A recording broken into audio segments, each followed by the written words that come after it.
Salut la team! Nicolas Tagliafico devrait signer à l'OL. En cas d'échec, l'Olympique Lyonnais aurait pris en plan B Quentin Merlin. À votre avis, lequel des deux serait une meilleure recrue pour notre effectif?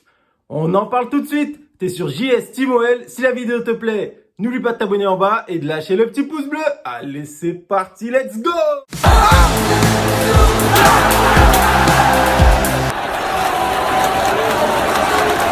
Ah, j'ai envie de vous dire les gars, enfin un arrière-gauche va venir renforcer l'effectif. J'entendais beaucoup de rumeurs sur un milieu, sur un défenseur central, etc.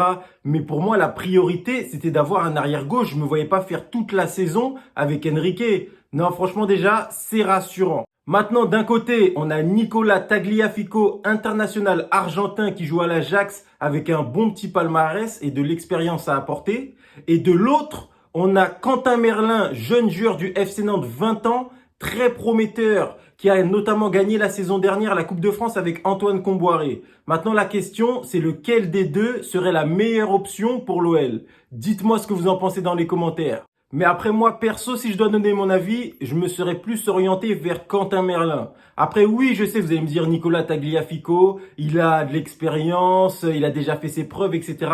C'est vrai, mais l'année dernière, regardez, on a recruté Emerson. Emerson est arrivé au poste de latéral gauche, il avait gagné l'Euro avec l'Italie et la Ligue des Champions avec Chelsea. Et regardez, au final, il a fait une saison neutre. Donc l'expérience c'est bien, mais ça ne fait pas tout. On peut le voir encore avec Boateng. Boateng, encore cette semaine, il s'est fait balader à l'entraînement par Tino Kadewere. Après, à choisir entre les deux, perso, je préfère Quentin Merlin. Pour deux aspects. Déjà, le fait qu'il est jeune, qu'il a un énorme potentiel à exploiter. Et sur l'aspect aussi financier, dans le sens que au bout de quelques années, si on arrive à le faire progresser, soit on pourra le revendre plus cher et du coup maintenir les finances saines du club, soit on pourra l'installer en tant qu'arrière gauche comme taulier, etc.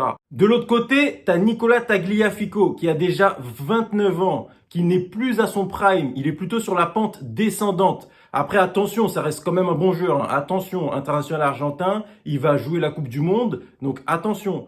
Mais perso, si je dois voir sur le long terme, je préfère quand même Quentin Merlin. C'est mon avis. Dites-moi ce que vous en pensez dans les commentaires. Après, plus globalement, le football a évolué ces dernières années. Maintenant, c'est beaucoup plus athlétique. Tu vas voir beaucoup plus de joueurs répéter des courses à haute intensité. Et quand tu joues à ce poste-là, latéral gauche ou latéral droit, c'est un poste où tu cours beaucoup. Tu montes beaucoup, tu redescends, etc.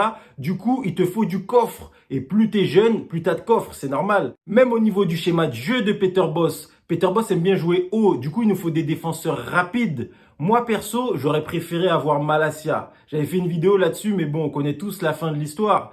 Voilà, après maintenant, aujourd'hui, c'est Nicolas Tagliafico, d'après tous les médias, tout ce qu'on entend partout, qu'on peut lire, etc., qui devrait signer d'ici peu à l'Olympique Lyonnais. C'est pas une mauvaise recrue. Donc voilà, le mercato reste bon, mais bon, on attend de voir la suite maintenant.